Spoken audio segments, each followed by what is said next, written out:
narasumber yang pertama ada Kepala Bidang Kawasan Permukiman, ada Ibu Rati Hidayati, STMN. Selamat pagi. Pagi, Mas Musa. Dan narasumber yang kedua ada Bapak Arif Rohman Hakim, STMA, sebagai Kepala Bidang Perumahan dan Pertahanan. Selamat pagi, Pak. Selamat pagi, Semangat Mas. ya, Pak. Semangat. Oke deh.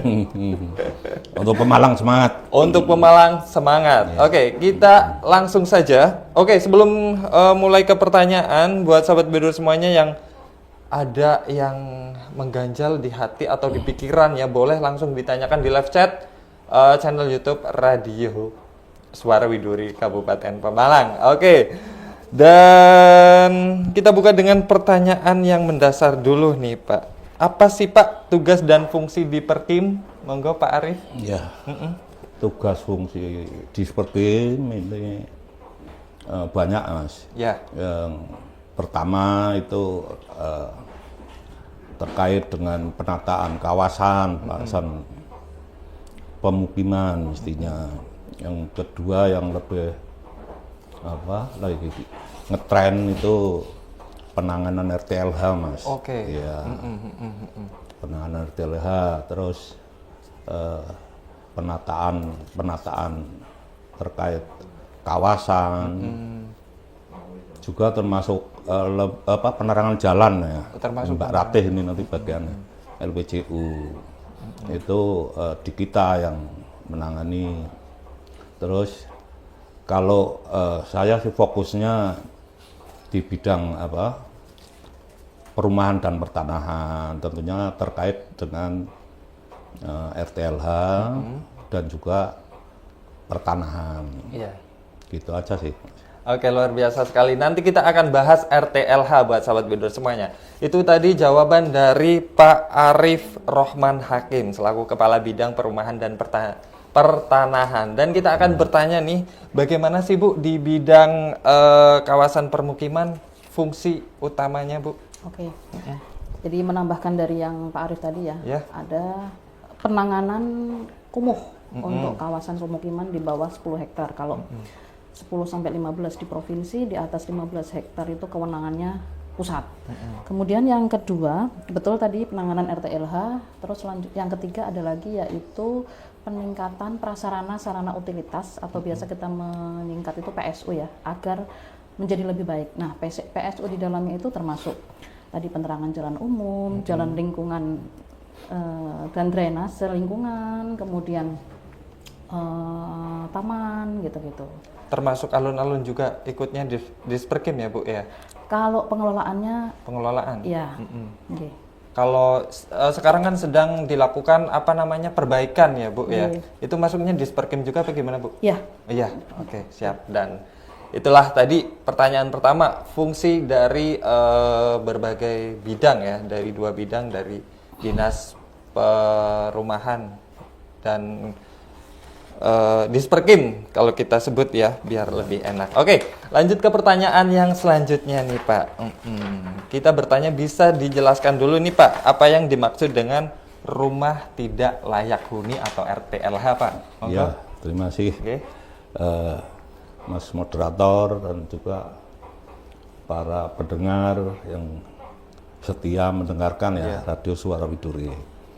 Oke, saya jelaskan. RTLH adalah rumah yang jelas namanya rumah tidak layak huni. Berarti memang rumah itu sudah tidak layak untuk dihuni ya. Satu indikatornya apa? Indikator tidak layak ya berarti satu mungkin ada kerusakan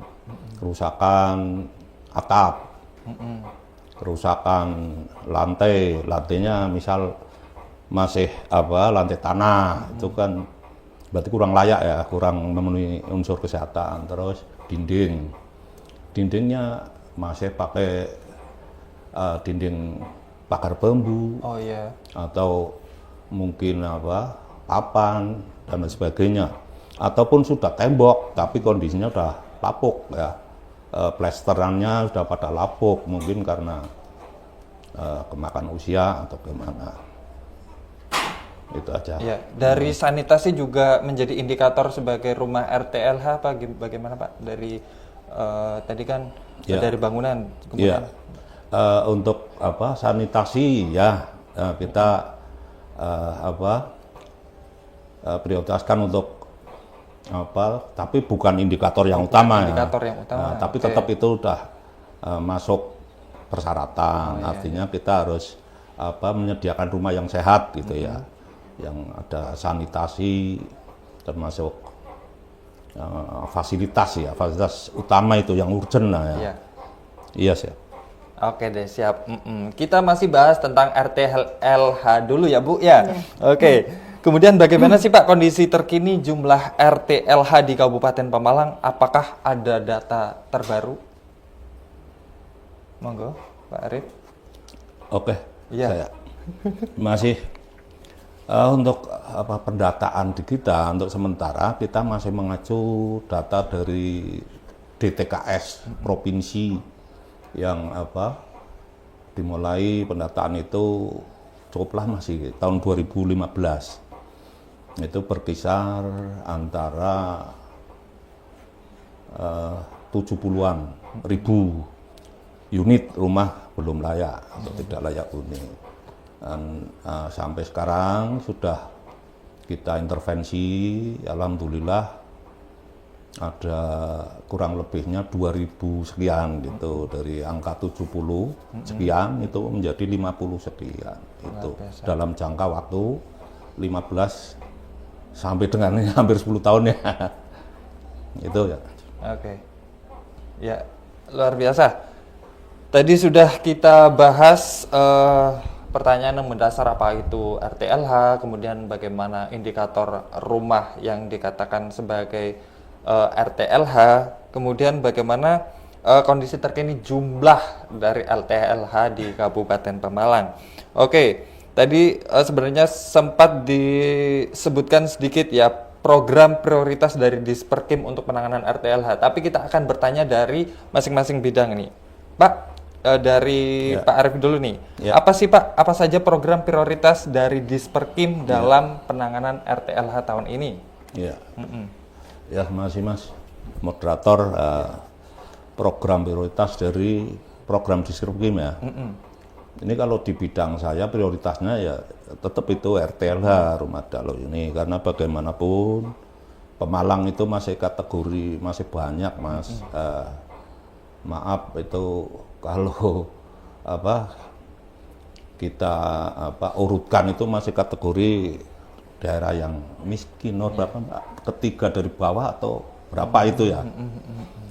Artinya kita harus kerja keras untuk menghilangkan RTLH itu biar sampai 0% gitu. Masih. Ya, dan dari Ibu Ratih bagaimana? Barangkali mau menambahkan, program prioritas dari bidang Bu Ratih. Oke. Kalau di bidang saya, mungkin kemarin minggu lalu ya kan DPU ada Pak Yugo dari bidang Bina Marga. Program prioritasnya adalah jalan halus merata, tapi beliau itu yang di jalan kabupaten. Kalau kami itu yang di jalan lingkungan, jadi yang di kelurahan-kelurahan, di perumahan, kemudian yang di masuk dalam SK jalan lingkungan. Kita udah punya jalan SK jalan lingkungan. Kemudian yang kedua, sesuai misi Pak Anom dan Pak Nurholis, kan misinya Rapsodi resik hijau, apik peduli, silaturahmi organisator digitalisasi dan ikhlas. Nah, kami masuk di resik dan hijau. Jadi mungkin Bapak Ibu atau masyarakat melihat pintu-pintu batas itu kan kita cat, kita bersihkan, taman-taman kota juga kita cat. Dan ada satu lagi program yang saya suka dari Pak Bupati Anom dan Pak Wakil Nurholis terkait Rapsodi Award.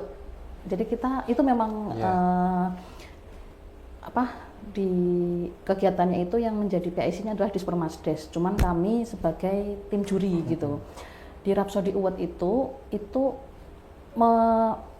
jadi memasyarakatkan guyup masyarakat lagi. Jadi untuk kerja bakti, untuk bersih-bersih itu digalakkan lagi dan itu ada award-nya gitu.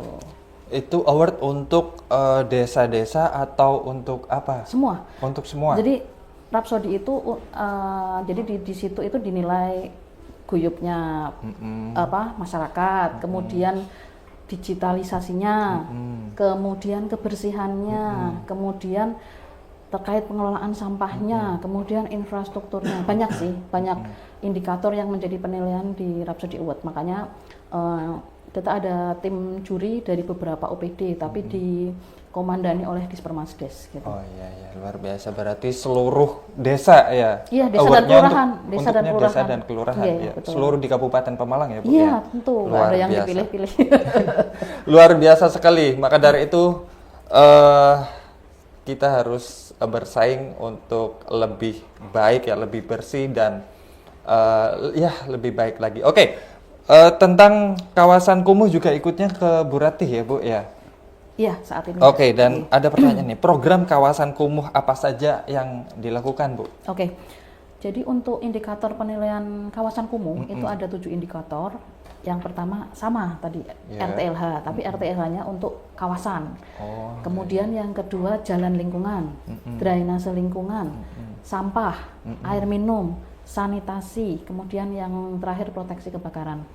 Kita sudah ada 2 program yang menjadi percontohan nasional, yaitu pada tahun anggaran 2021 ada DAK integrasi penanganan kumuh di kawasan Bong Widuri, di Kelurahan Widuri, Kecamatan Pemalang. Kemudian yang kedua di RT 6 RW 6 Kelurahan Pelutan, Kecamatan Pemalang. Itu luar biasa karena kita mendapat kunjungan se-Indonesia ya waktu itu, dan Bappenas menganggap Kabupaten Pemalang adalah champion, artinya kita sudah lolos masuk pilot project. Mohon doanya, kita juga ini lagi di challenge nih sama Kementerian PKP untuk mengikuti pilot project 3 juta rumah di kawasan yang rencananya nanti akan dilakukan di Belik gitu. Luar biasa sekali. Ya, buat sahabat Bidur semuanya, mari kita doakan Disperkin Kabupaten Pemalang untuk meraih tujuan yang tuju ya, yang dicapai. Oke, lanjut ke RTLH lagi nih Pak. Ya. Bagaimana sih Pak teknis pelaksanaan bantuan RTLH? Apakah berupa uang tunai, bahan bangunan, atau dalam bentuk yang lain Pak? Kemudian apakah ada patokan-patokan khusus dari nominal tersebut Pak? Terima kasih Mas Moderator. Teknis dari proses bantuan ini, memang ini bantuan berupa uang, tapi teknisnya karena kita menjaga ya Mas, kalau mohon maaf ya, masyarakat itu biasanya nyun sewu ya, ini kalau kita kasih uang itu nanti pola pikirnya berubah, otomatis mereka takutnya membelanjakan di luar dari kegiatan ini, karena kegiatan ini kan nanti kita survei, kita bentuk kayak semacam RAB gitulah, makanya harus ini yang dibelanjakan. Takutnya nanti kalau masyarakat wah butuh meja kursi ya, tumbas kayak meja kursi ya kan, apalagi yang sekarang lagi musim HP, wah njaluk HP tumbas ke HP sih kan ngaten nggih. Dan akhirnya kita sambil istilahnya menuntun itu mereka harus membelanjakan, mereka mencari penyedia material dan masyarakat harus membelanjakan sesuai dengan RAB-nya. Nah, kemudian penyedia setelah sudah mendropping material ke penerima, baru nota belanjanya itu yang kemudian kita proses untuk dicairkan, gitu Mas. Baik, seperti itu, luar biasa sekali. Kemudian keterlibatan dari pemerintah desa, RT, RW, dan masyarakat lokal dalam program LTLH itu seperti apa sih Pak? Ya, masih Mas Moderator. Yang jelas keterlibatan dari desa itu ya sangat dibutuhkan lah untuk kesukseskan atau kelancaran program ini. Satu, terutama desa harus memberi waktulah untuk membantu kita memverifikasi atau kita mendata di lapangan, kan begitu. Tanpa dari desa kita nggak tahu si A apa si B atau mana. Kalau desa itu masih si A katanya. Kita perlu cek, kita survei, kita verifikasi ini masuk indikator enggak, masuk kriteria penerima bantuan enggak, kan begitu. Sangat-sangat urgent. Dan ini saya pesan itu untuk pemerintahan desa ya tolong partisipasinya, khususnya yang bagian ini operator komputer ya, istilahnya operator komputer itu harus rajin-rajin memverifikasi dan validasi data terkait RTLH. Karena kita punya aplikasi, Mas. RTLH itu aplikasinya namanya Simperum. Itu mereka harus aktif menginput data tervalid, terkini. Itu harus data terkini mereka sajikan tanpa mereka merubah, memvalidasi rutin, itu datanya ya itu terus gitu loh. Artinya harus menyajikan, desa itu harus menyajikan data yang terupdate itu, Mas. Ya, baik. Satu pertanyaan sudah terjawab, sekaligus pertanyaan bagaimana bantuan RTLA bisa tepat sasaran, yaitu dengan bersinergi dengan pemerintah desa, ya, Pak? Pasti, ya? Harus ya. Kemudian yang mendata dari pemerintah desa, ya Pak. Terus bagaimana jika ada masyarakat yang ingin mengajukan, Pak? Ya. Lewat desa juga? Siap. Gini, Mas. Kalau pendataan itu bukan hanya dari desa ya, tetap program-program tertentu, misalnya ini tergantung dari sumber dananya ya. Kalau APBN itu biasanya ada semacam pendamping TFL ya, tim fasilitator, kayak pendamping lah. Itu yang mendata mereka, tapi tetap harus didukung dari pemerintahan desa kan gitu. Ya masing-masing harus proaktif gitu.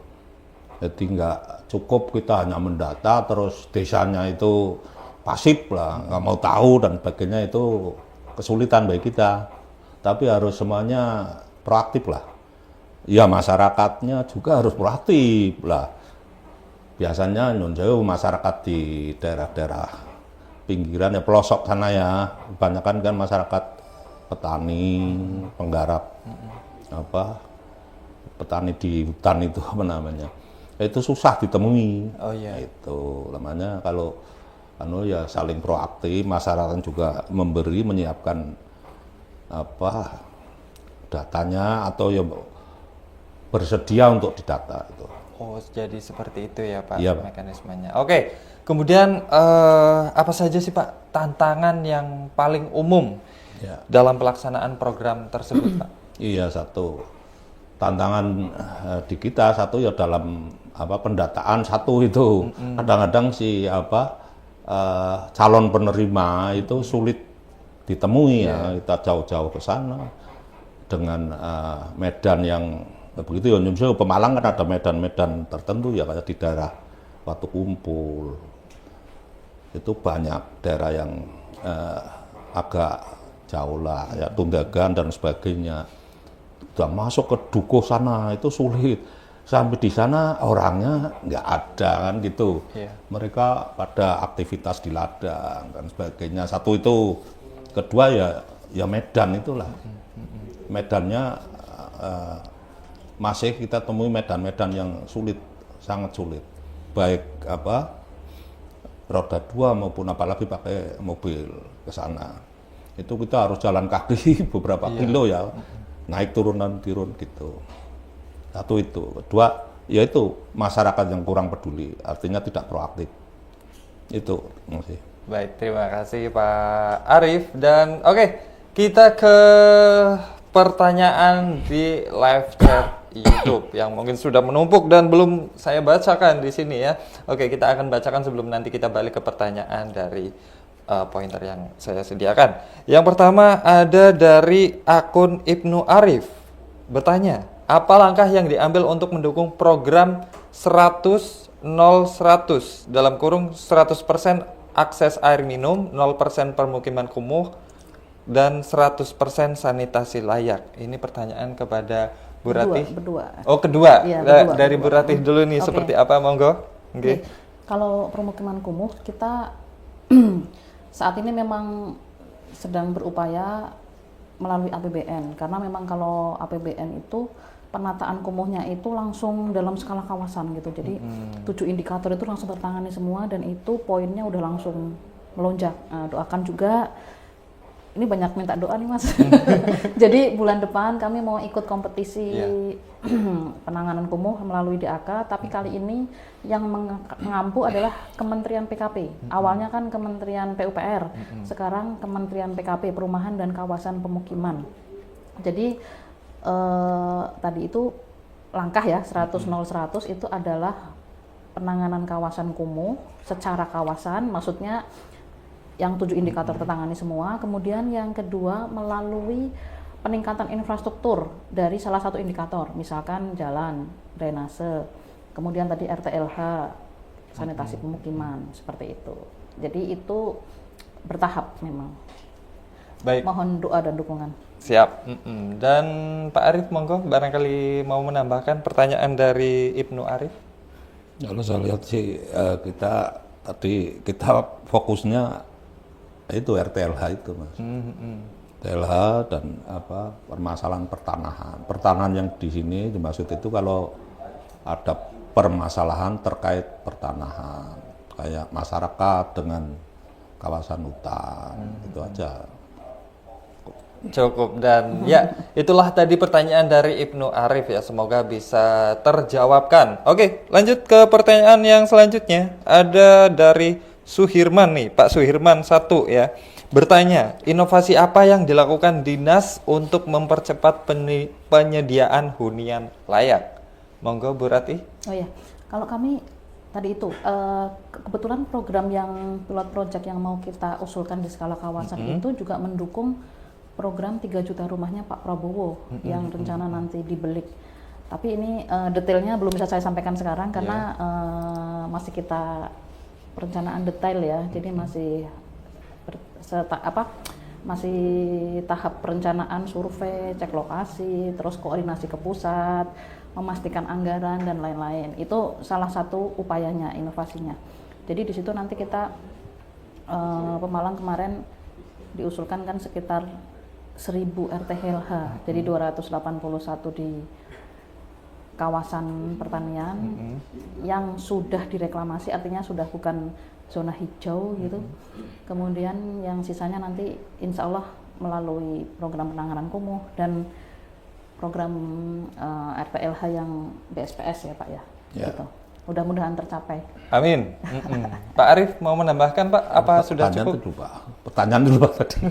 Pertanyaannya inovasi yang dilakukan dinas Pak. Oh iya, terkait dengan program ini. Iya.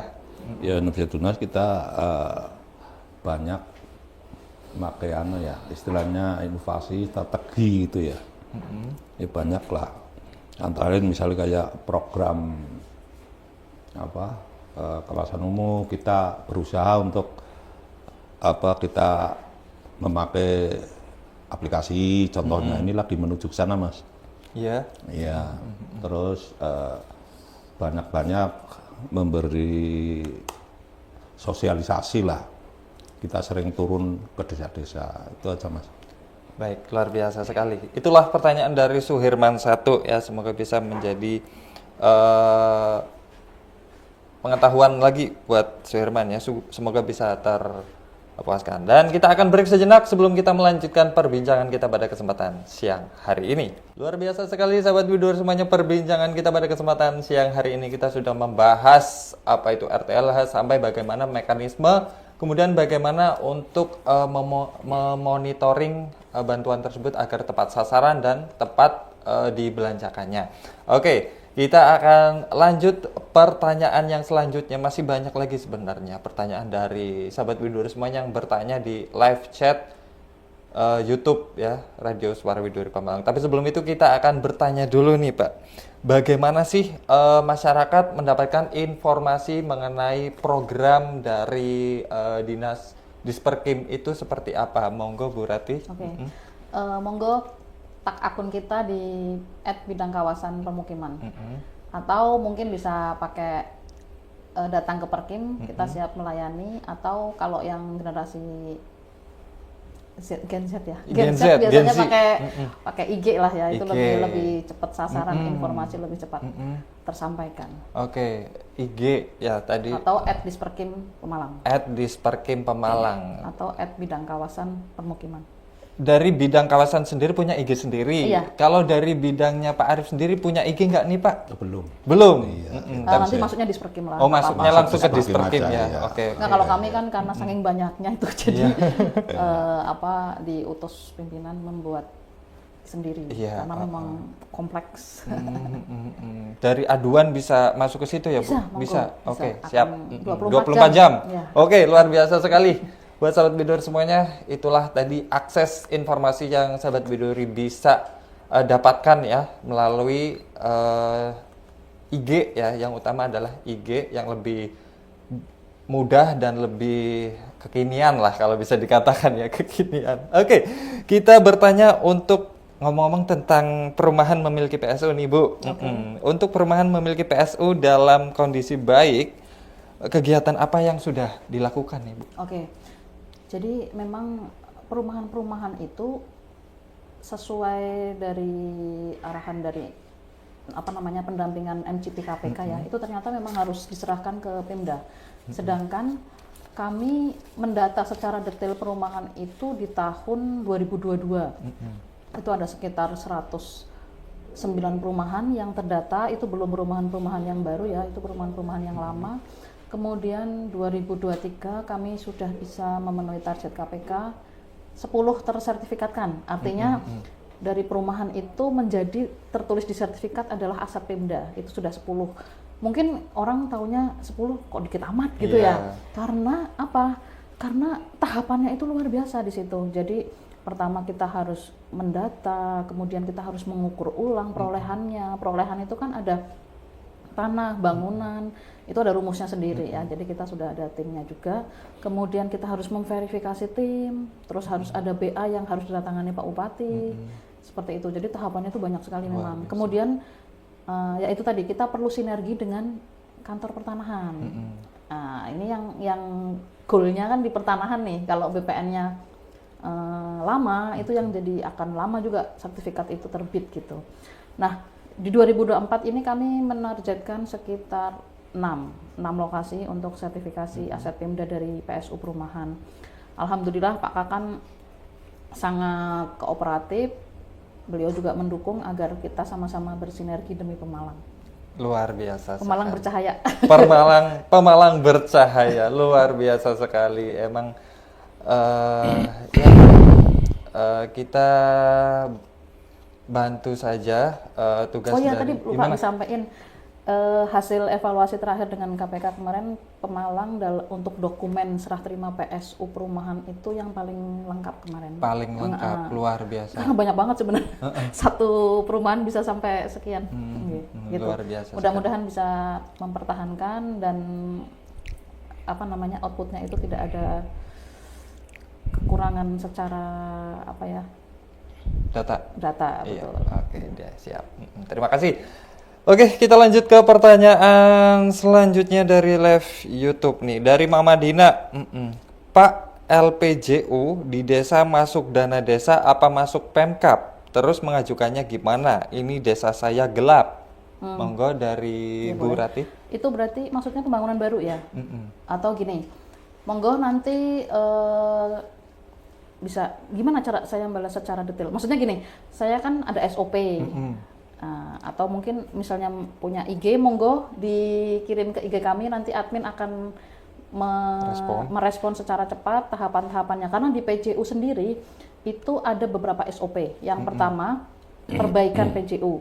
Perbaikan PJU itu maksudnya sudah ada PAL yang dibangun sebelumnya, tetapi kondisi lampu tidak atau PJU-nya tidak berfungsi dengan baik. Tidak berfungsi dengan baik itu misalnya lampunya mati, kabelnya putus, konslet atau jaringan los. Banyak sih, banyak faktor. Itu yang SOP perbaikan PJU.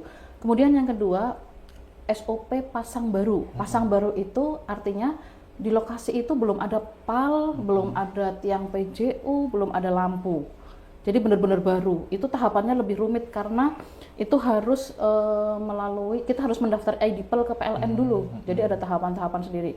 Kemudian yang ketiga, rekom ada namanya SOP permohonan BPUJL. Artinya biasanya desa kembali lagi ke nol tadi dari ke warga gitu. Jadi ada beberapa. Kalau misalnya tadi desa mana ya? Tidak disebutkan. Oke. Desa Monggo, saya. Mbak siapa tadi? Mama Dina. Monggo Mama Dina ya. Isi di IG kita ya. Ya. Akan kita respon dengan cepat. Terima kasih pertanyaannya. Luar biasa sekali, semoga bisa terjawabkan dari Mama Dina. Lanjut ke pertanyaan yang selanjutnya dari Rizky. Pak, Bu, kalau untuk RTLH pengajuannya bagaimana, G? Lalu kalau pengajuan penerangan jalan bisa ndak ya? Tadi udah dijawab. Sudah terjawabkan ya. Oke deh. Kita lanjut ke pertanyaan yang selanjutnya. Berarti memang menjadi permasalahan yang umum ya di berbagai desa ini mengenai pengajuan penerangan jalan ya, Bu ya. Oke deh. Bisa di IG Disperkim Pamalang. Oke, lanjut ke Cuki Angel maksudnya. Izin bertanya, adakah keterlibatan atau koordinasi antar Perkim dan warga setempat atau komunitas dalam perawatan dan pemanfaatan taman di Kabupaten Pemalang? Itu maksudnya berarti monggo. Jadi kalau taman yang kita kelola itu yang skalanya itu kawasan atau yang di kecamatan-kecamatan. Misalkan alun-alun, dia kan masuknya di RTH milik Kecamatan Pemalang. Kemudian TKC, RTH milik Kecamatan Comal, seperti itu. Jadi kalau yang di desa-desa itu skala desa dan skala ini kan masih menjadi ininya desa dan kelurahan gitu. Baik, luar biasa sekali. Semoga bisa terjawabkan dari Cuki Angel ya. Satu pertanyaan lagi dari Edi Mameng. Bertanya, upaya Disperkim dalam meningkatkan pengawasan terhadap kualitas bangunan rumah bantuan pemerintah agar tidak cepat rusak itu seperti apa, Pak? Monggo. Ya upayanya ya kita satu rumah bantuan kan artinya berarti sudah ada rumah milik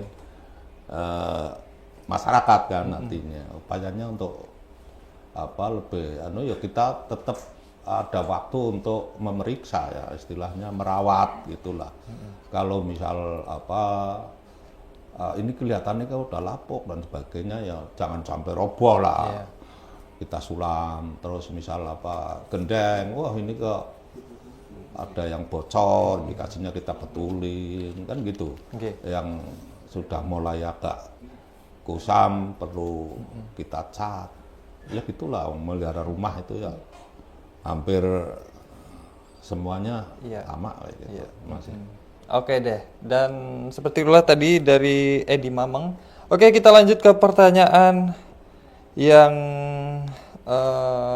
sudah saya buat ya. Ini bertanya mengenai bagaimana sih Pak harapan Pak Arief untuk kedepannya terhadap keterlibatan masyarakat dalam menciptakan hunian layak, monggo Pak. Ya masih, tentunya harapan kami agar masyarakat itu ikut proaktif dalam penuntasan RTLH ya menuju 0% gitu. Harapan kita kan begitu. Artinya tanpa proaktif dari mereka kita nggak bisa apa-apa kan gitu. Ya gitulah saling mengisi sinergi gitulah. Di masyarakat ya harus siap kalau kita pendataan harus siap standby di rumah ya, atau harus sering proaktif melaporkan gitu. Masyarakat nggak usah langsung ke Perkim, bisa lewat perangkat desa ke desanya. Gitu. Iya, atau IG tadi Mbak Ratih ya, ada alamatnya tadi. Gitu aja Mas. Oke, luar biasa sekali dari Pak Arif. Oke, masih ada pertanyaan dari live chat YouTube nih, dari Om Slamet bertanya, perkiraan alun-alun mulai selesai perbaikan kapan ya, dan nanti ada apa aja? Dari Bu Rati. Boleh, monggo. boleh. Nggih.